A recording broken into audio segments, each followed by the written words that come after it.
Hey guys, I had Dr. David Lee Fish onto the show, and he is someone who can help you with performance anxiety, like getting stage fright or performing fright, or all that for like athletes and speakers and all of this. And he's been doing this for decades, right? And so he talks about, some tips and tricks, especially around mindfulness and being able to show up for the way you want to show up, right? When you are maybe playing in a band or singing or speaking, or you're an athlete or any of those things where you have to show up, because we all know that we get caught up in the fear of it instead of the excitement of it. And how do we switch that, right? How do we become excellent at what we want to do, especially when it comes to showing up on a stage somewhere, anywhere, right? So I want to thank you guys for all the support and everything that you do. I think you're going to love this episode. He's a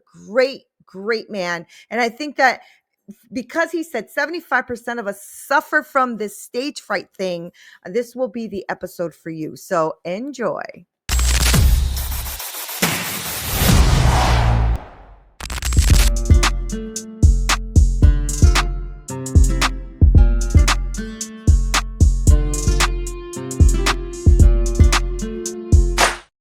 What's up, y'all? This is Neena Perez, and this is Straight Talk, no sugar added. And I wanted just to take a moment to say thank you so much for all of you who have been downloading the show and doing such amazing things.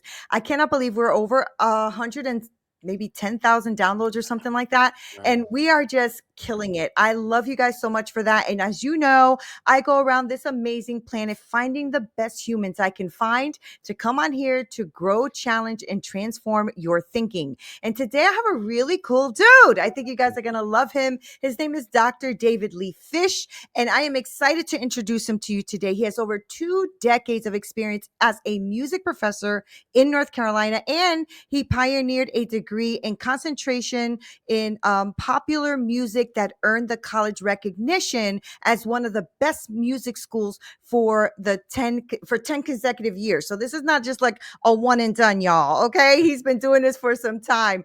Thank So you. he's not only a renowned educator in the field of music, but he's also a leader in mindfulness education. Yeah, you heard me. Mindfulness education. Now, he is the author of the highly acclaimed book, The 5-Day Stage Fright Solution.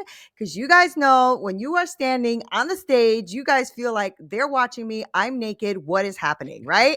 And he has an impressive musical career performing alongside legends like Frank Sinatra and Ella Fitzgerald and Cher. And on top of that, he's released his own folk rock album produced by industry icons. This guy is the real deal. Okay. So he's currently leading at this college music for college music major and consultancy, helping college bound musicians navigate their futures. So I want you to give this amazing man a great welcome onto the show, Dr. David Lee Fish. Welcome to Straight Talk. Oh, thank you, Nina. I think we're going to have a great time. And let me say, I'm glad that it's straight talk with no sugar. As a diabetic, I can't have any. That's awesome. Yes, it is no sugar, because I feel like, you know what? Life is about no sugar sometimes. You just have to go through the things you got to go through, and sometimes it's not sweet. And so I like to talk about Yeah, things like that, right? yeah, So, Dr. David, let's get into it. I want to know a little bit more about you. I know I gave a bio, but I want to know who yeah. you are. Who are you? Sure. Well, I think like all of us, I'm kind of the amalgamation of all the stuff I've gone through in my life. Right. Right. You mentioned the artists that I've performed with. Kind of ages me. I think all of the well, no, Cher is still alive. Yes. Beyond that, but it's interesting. If I could maybe tell you a little bit. So Yeah. stage fright, speech fright, they're basically the same thing. Performance anxiety. And my first big bout of stage fright in this case was when I was 16 years old. And I got a chance to play in the band backing Sonny and Cher when Oh, they came wow. through Tucson, Arizona. So that really ages me, right? So this is my first professional gig, Nina. First Exciting professional gig, too. and it was like Exciting. in front of tens of thousands of people, right?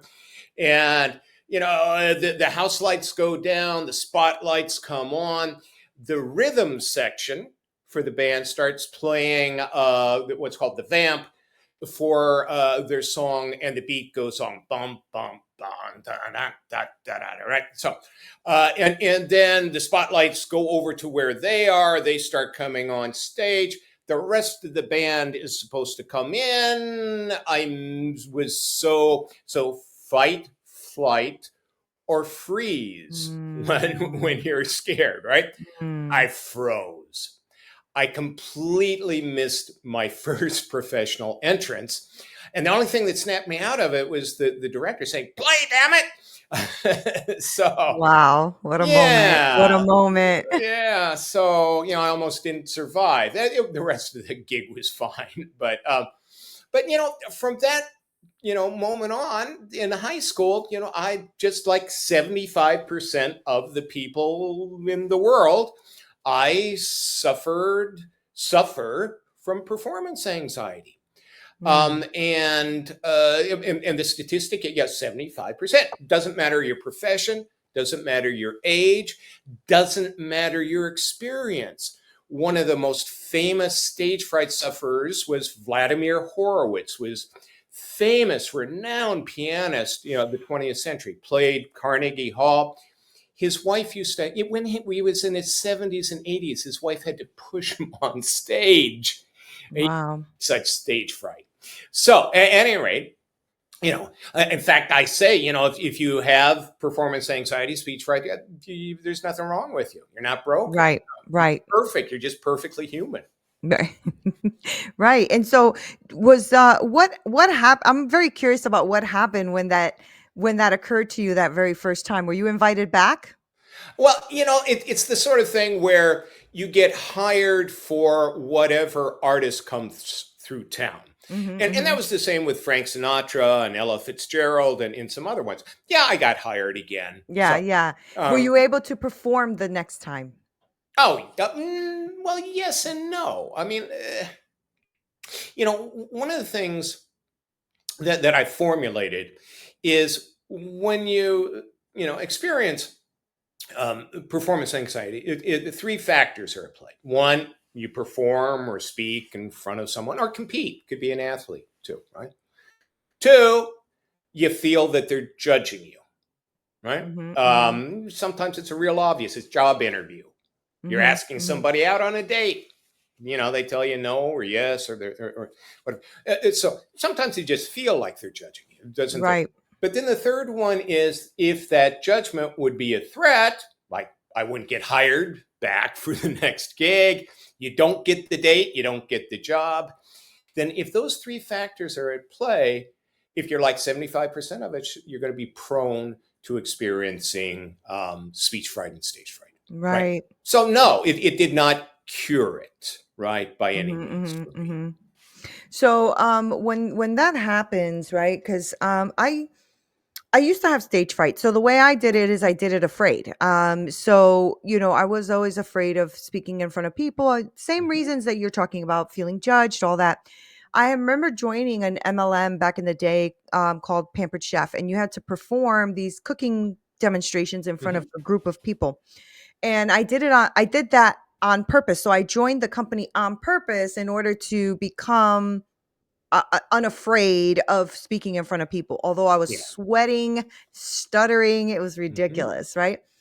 But you know what? Now I speak on stages, I don't feel that anymore. I feel the Yeah. excitement, but I don't feel Sure. the fear.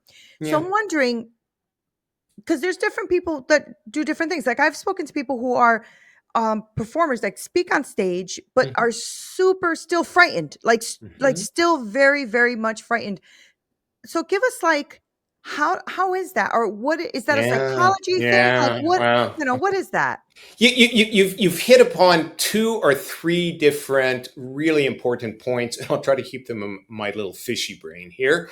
But one of them is you were nervous at first, but then after you gained experience, you weren't so much. Well, Right. what you found out was that those three factors, something about them wasn't in play anymore. right? You had enough confidence in yourself, let's say, that it wasn't a threat to you. You know, Right, right. now I thought it was very, we're doing this right after the debate between Trump and Harris, right? Mhm. And it was obvious she was nervous at the beginning.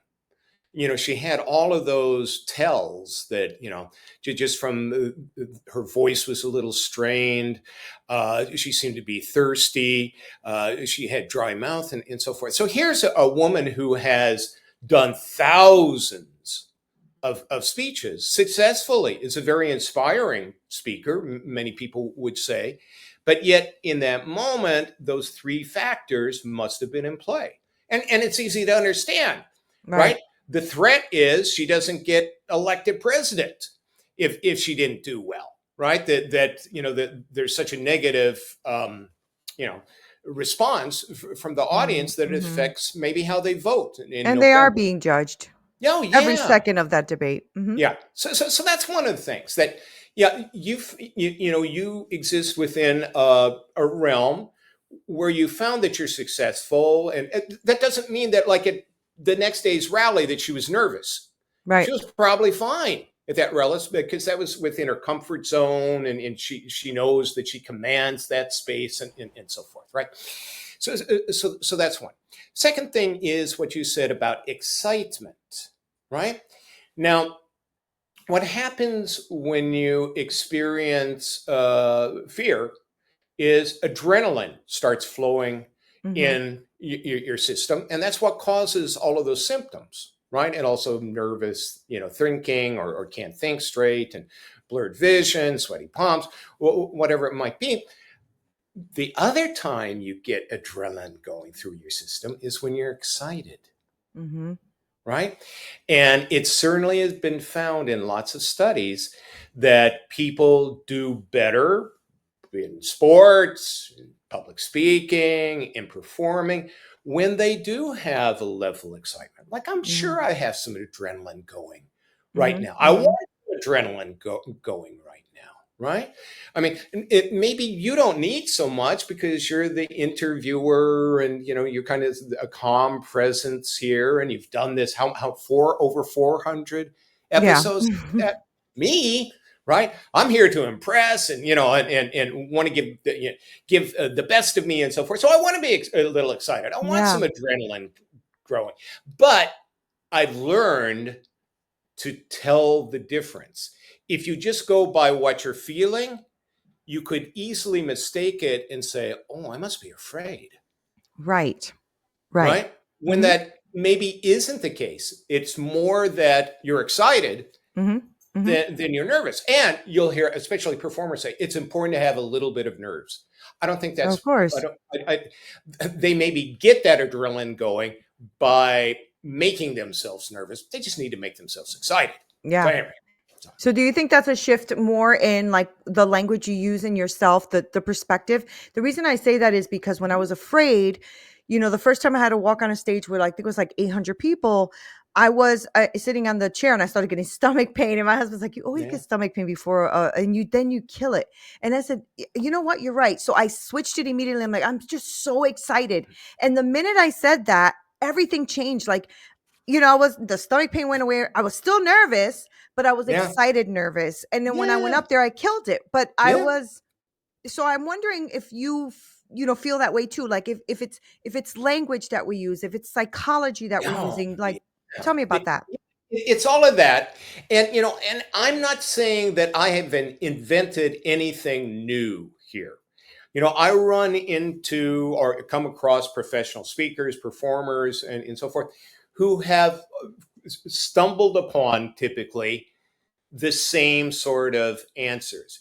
You figure it out. Maybe I'm just excited, Right. right? Right. And it's really difficult when you're excited and you just have to sit there, right? You can't Very much so. actualize that excitement, right?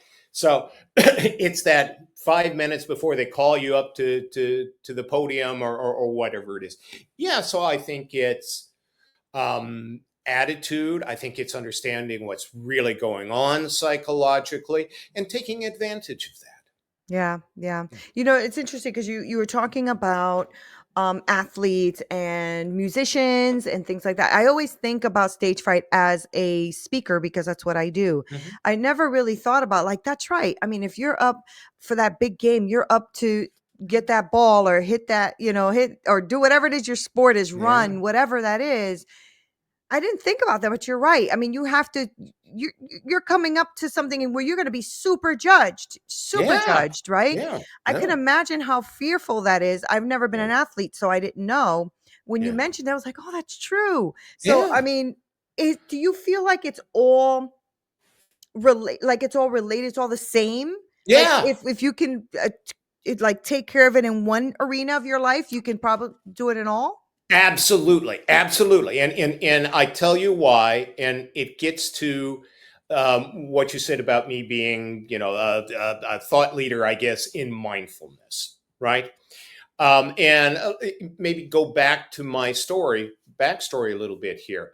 So, we were just out of college, and I wound up in California living in a Zen center, in a center that was led by a Korean Zen master. Right? And I was there for about a year. And one of his big things was teaching you, well, one of them was, there is a you beyond your thinking. We think we are our active thinking, right? But there's a you beyond your active thinking, which is maybe actually more authentic than Mm, all of the, cogitating that you're doing inside your head. And so he said, you get to that by detaching yourself from mhm, those mhm, thoughts, mhm. right? So, in one of the times that you have a lot of noise going on, just random thoughts that you can't stop, is when you're nervous, right? So, oh yeah, you think, oh yeah, my stomach's hurting, or oh yeah, oh boy, I hope I do well, or whatever it is, right? So, with mindfulness, okay, now mindfulness became Mick mindfulness a few years ago, and became kind of the cure all for all sorts of stuff, and um, Yeah. and it kind of imploded a little bit. Yeah, but it I'm became a actually, buzzword. Yeah. yeah. So actually, I'm happy that some of the air came out of that tire a little bit. But bring it. What? Let me just say. Okay. So it turned out. So I actively got into helping others with performance anxiety, stage fright originally, because of my music students I was teaching experienced a lot of it. Right, right, So I started working with writing a book with a psychologist, on what to do, what performers could do, and about a month into our writing, she said, "Well, what do you do?" And I said, "Well, it's kind of quirky." I said, I studied Zen for when I was young, and I learned to detach myself from worried thoughts. And so you got to remember, this is like 15 years ago. And she said, you know, that sounds like a lot like this new type of therapy called mindfulness. And it was so new, I hadn't even heard of it. So right. she said, well, look into it. And she gave me a couple of books. And one of the books was by John Kabat-Zinn, who is the founder of, recognized as the founder of mindfulness. He studied with the same Zen master. Right. Isn't that awesome? So what were the chances that, right? Right. So I just built my own type of mindfulness that was very similar, to what Zen was doing, Kevin Zen was doing. And I started sharing that with my students, and they did very well. And I then put it into a book that got lots of great reviews, not only from performers, but public speakers, also athletes, competitors, because Right. it is the same thing. You win or lose a game.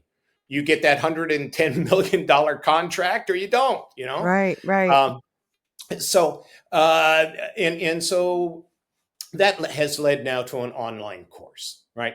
So, right. but the mindfulness, and this goes back. I didn't forget your question. The mindfulness goes back is, yes, this is applicable to any sort of situation that you experience that sort of nervousness, right? Doesn't matter why, right? Whether, again, at a job interview, or you're an actor at a casting call, or you're standing on stage. The mindfulness, learning to detach yourself from those nervous thoughts, applies to any and all situations for sure. Is there a difference you think from someone who, or what is the difference, I should say, from someone who doesn't experience it at all? Right? Like there's Yeah. some people who Mhm. just almost like they're born with the gift. Like they don't even, it Yeah. doesn't bother them at all. They're Well, super confident, and yeah. I'm just wondering if there's a, what is that element? What's that Well, difference? yeah, there's a couple of things. I do remember when working with this therapist, she said, never compare your jagged interior to the smooth exterior of another person, right? Because sometimes you just don't know, right? And in fact, one of the upsides, or one of the positive things to know about performance anxiety, speech writing, stage fright, it isn't as noticeable to people Right. as most people feel it's Right. noticeable, right? Right. Okay. But the other aspect of this is, yeah, I said 75% of people Yeah. are No, are it's a real thing. Oh, for yeah, sure. yeah, For the sure. other, but that means 25% apparently don't. Right. If we go back to that debate, Trump didn't look nervous that night. Right. Right. I get the feeling he's part of that 25%. He just doesn't get nervous, right? Right, So, right. Okay.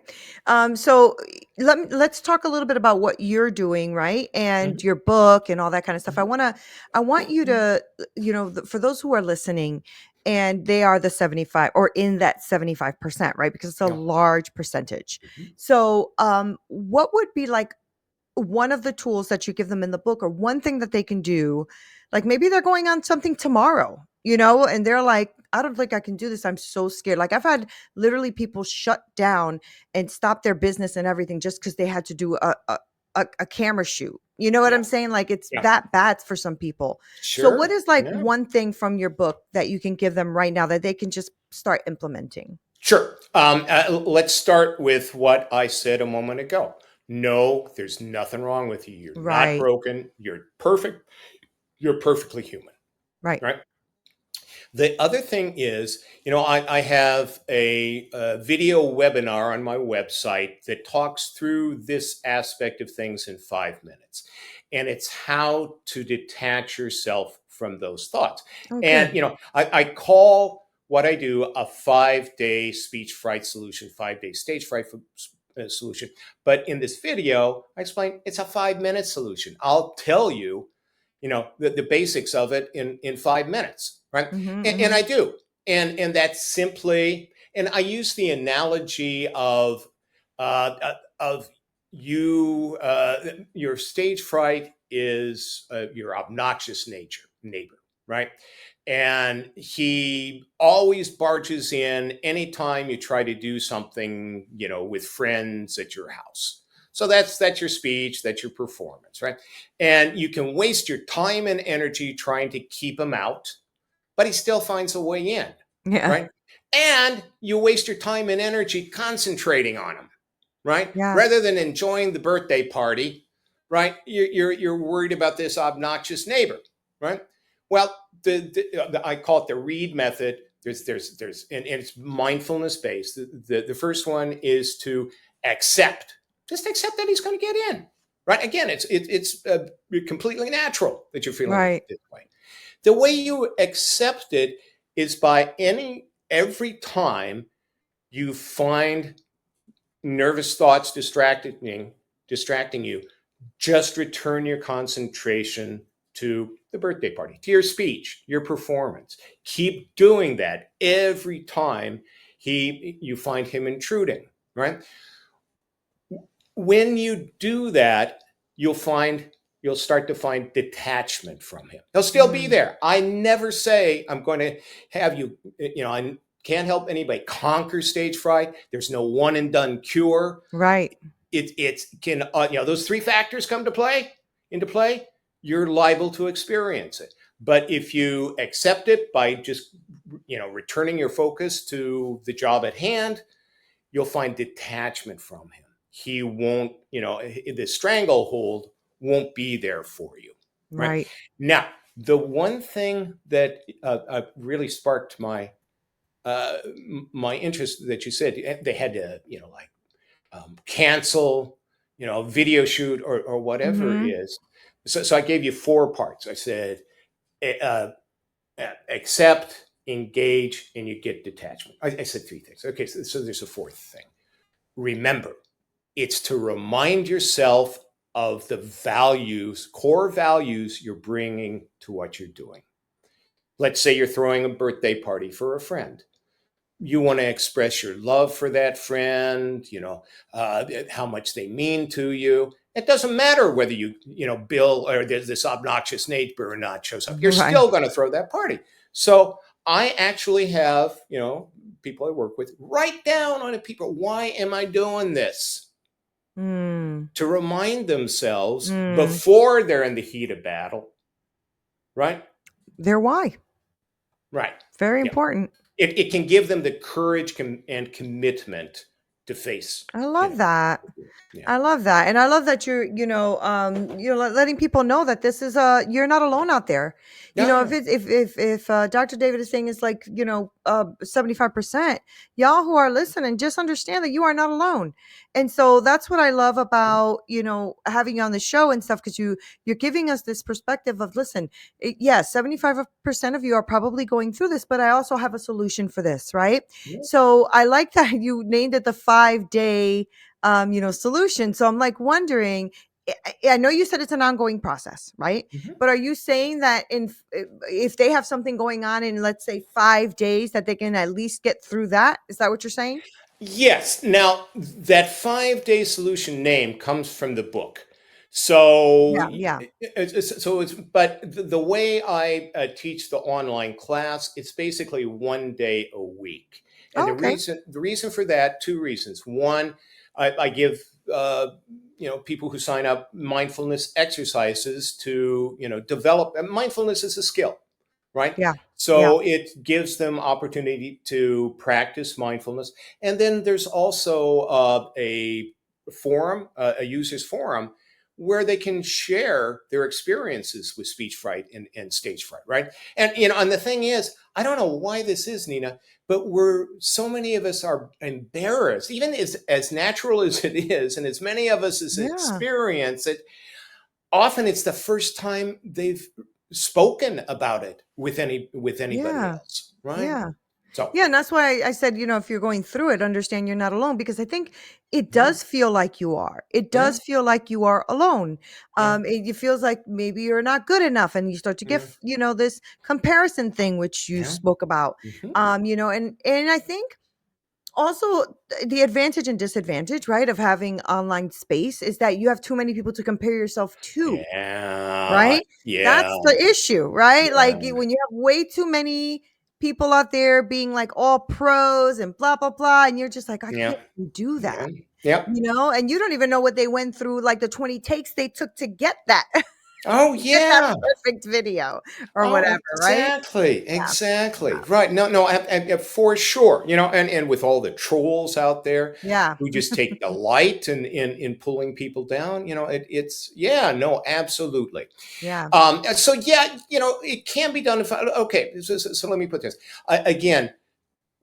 People just are embarrassed, reluctant to acknowledge it, especially when their careers depend upon it. I've yeah, worked with yeah, some name people, right, that you would recognize. That they don't want me sharing that I've worked with them because, they don't want you to know that they go in front of of 20,000 course. people Yep, and yep, they're scared, right. Go right? through that with my clients too. Yeah, Yeah, yeah, yeah, yeah. yeah, Um, but yeah, so absolutely, of 5 days, yeah, it can be done in 5 days. But again, the better way to do it is through the online course. The book is a bit like it came first. When I was in high school, I really wanted to learn karate, and there was no karate teachers in Tucson, Arizona at that time. So I found a book in the library about karate, and it helped. But you can imagine it wasn't nearly as good as right, of having course. I the agree with that. tutor. Yeah, I so. agree with that. Yeah. I love that. Okay, so now that people got the gist of you and got your energy and know who you are and what you are, what you're putting out there and how many people you've helped, right? All of your students and all that stuff. Now let them know how they find you. So how do people work with Sure. you and find you? Because if 75% of people are out here struggling, they're going to want this help. So give us that. Yeah. I have two parallel universes. If you're someone who speaks in public, and again, that can be all sorts of situations. You would want to go to speechfrightsolution.com. Okay. If you're some type of performer, musician, actor, dancer, stand-up comedian, then you would want to go to stagefrightsolution.com. And they're largely the same. So that way, if you're out, for example, I have a friend of mine who is a musician, New York City musician. He gets nervous when he leads a band and he has to speak to the public, right? But he also gets Mm. nervous before recording sessions. So, the same solution works for both. And 90% of the speech fright and stage fright are the same. Mm-hmm. It's just that they're optimized for those particular audiences. No, that's awesome. Yeah. Okay, so stagefrightsolution.com. Mm-hmm. Are they both the same websites? Stage No, fright. yeah. The one for performance is stagefrightsolution.com. The one for public speakers is Oh, speechfrightsolution.com. speech fright. Okay, okay. Yeah, I Yeah, think you said stage fright. Okay, great. I might All have. right. No, thank you so much for coming on Yeah. and talking to us about that. I think it's important, and especially because a lot of people who listen to the show are entrepreneurs and leaders, and things like this. So I know that they're stepping up in front of crowds, in front of people, in front of teams, things like that. Because even like CEOs and leaders and Mhm. all that, they get nervous too because they got to speak in front of their people who are watching them, seeing what they say, how they say it, what they do next. So I think this can be super helpful, and I'm really grateful that Yeah, you came I've on. I've I've worked with my fair share of CEOs, and yeah, the launch of a new product or service can Exactly. fall to the success of it can fall to their presentation. Yeah. So for Yeah, even sure. like even Mhm. like a change in vision, Yep. right? You have to Mhm. be able to sell it. Yep. So, yeah. Thank you so much for being here. I Uh, appreciate you. this I has been do. a delight, Nina. I But really do. anytime, anytime. Thank you. I Thank you, guys. And guys, I'm going to make sure to link all of his information below so that you can go to the right website and connect with him and talk to him and see what's going on, like how he can resolve this for you and how you guys can work through this, because you have a lot to give to the world. And to be afraid to go on a stage and go on a camera or go is a normal thing. It's so normal, but it's exactly. so cool when somebody can come alongside you and give you the tips and tools and tricks that you need so that you can actually show up for you, so you can show up for them. So I'm super grateful for you. I'm glad that you're here. I love you guys so much. This is Neena Perez, straight talk, no sugar added. Until next time.